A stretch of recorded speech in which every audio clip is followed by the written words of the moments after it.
पापा पंखा रिपेयर करने का काम कहाँ पर करते हैं? ये सूर्यगढ़ा में सर। सूर्यगढ़ा, जी सर। लखीसराय सूर्यगढ़। जी। उनका अपनी दुकान है या ये काम करते हैं वो? अ, एक सेकेंड ना, हम इस चीज़ को बताना नहीं चाह रहे हैं। क्यों?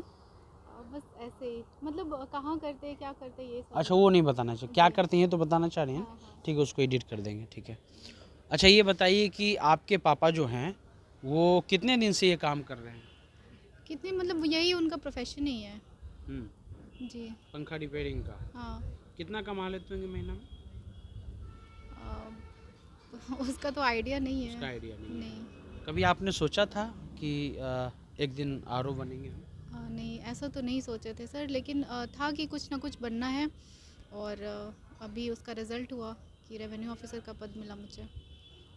क्या पैसा भी बीच में आता है? इस देश में शिक्षा के लिए लड़ाई हुआ है और हर वक्त से लड़ाई हुआ है, लेकिन कुछ ऐसी संस्थाएं भी हैं जो शिक्षा पहुंचाने के लिए और वो भी हायर एजुकेशन पहुंचाने के लिए अपना सब कुछ त्याग करते हैं और उसी का जब रिजल्ट आता है तो समाज बदलता है। हमारे साथ सना है, लखीसराय ज़िले से हैं। इनके पापा जो हैं वो पंखा रिपेयरिंग का काम करते हैं और अब ये मैडम बन गई हैं, मैडम आरओ यानी रेवेन्यू ऑफिसर। सना, कैसे ये शुरुआत हुआ और कहाँ से आपने इसकी शुरुआत की?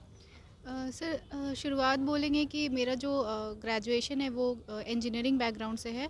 उसके बाद फिर सर मैंने प्रिपरेशन स्टार्ट की सिविल सर्विसेज की। तो मेरा 67th अटेम्प्ट उसमें नहीं हुआ, 68 में भी नहीं हुआ, एक नंबर आधे नंबर से रह जा रहा था प्रीलिम्स। उसके बाद सर 69th में मेरा सिलेक्शन हुआ, प्रीलिम्स मेंस इंटरव्यू तीनों में हो गया। और अभी सर मेरा चयन रेवेन्यू ऑफिसर के पद पर हुआ है सर। कितना मुश्किल है रेवेन्यू ऑफिसर बनना? सर, मुश्किल तो बहुत है। जब शुरू में सिलेक्शन नहीं हो पाता है, कुछ नंबर से रह जाता है तो बहुत डिमोटिवेशन फ़ील होता है। पर मेरा यही है कि डिमोटिवेटेड नहीं फ़ील करना बहुत ज़्यादा दिन तक। कुछ टाइम तक ठीक है, लगता है कि नहीं हुआ, थोड़ा निराशा भी लगती है।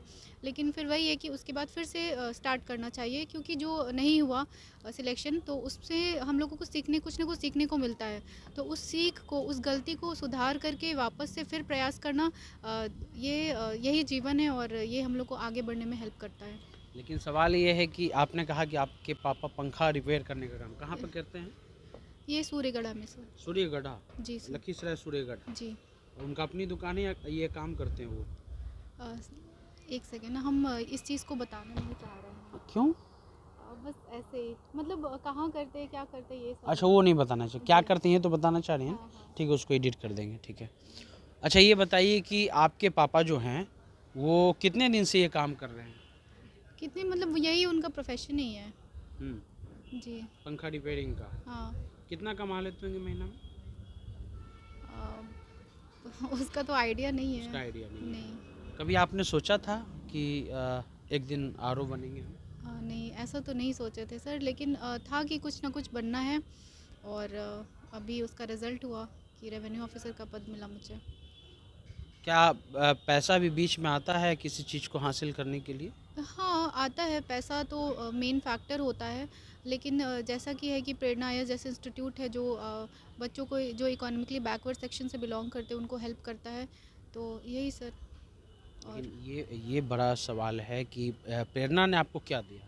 सर, प्रेरणा से हम जुड़े हैं 69th के मॉक के टाइम से। उससे पहले इसके बारे में जानकारी नहीं थी, तो इस जानकारी के अभाव से इसका और लाभ नहीं उठा पाए हम, लेकिन मॉक के टाइम बहुत हेल्प मिला। मॉक इंटरव्यू, जी सर।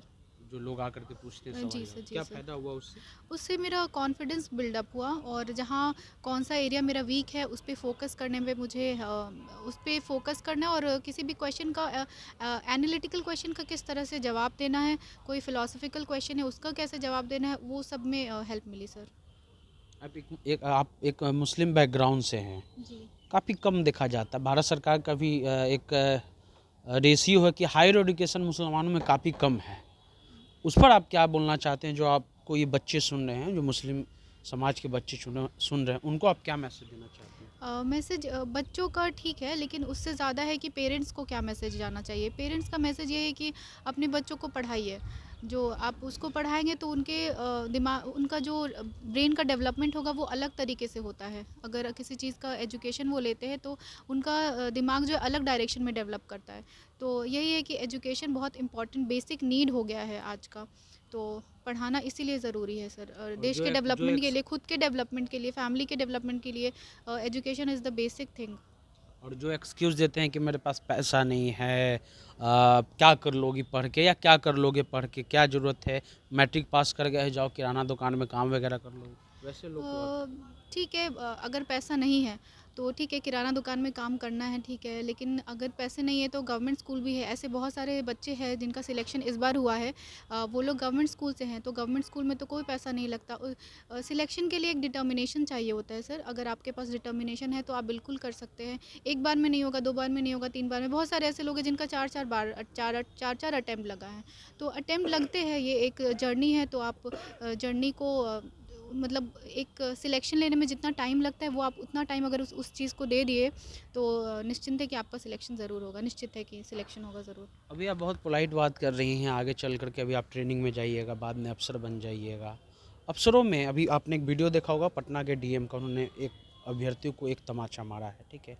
तो ये जो अफ़सर का, क्योंकि यहाँ पे पे बैक टू सोसाइटी की बात हो रही थी, तो यही आपका रहेगा जो आपका अभी फ़िलहाल जो दिख रहा है, आपका जो बात करने का तरीका है या जो आपकी सहजता है, वही रहेगा, या अफ़सर बनने के बाद जो है मैडम बदल जाएँगी? नहीं, ऐसा बिल्कुल भी नहीं है।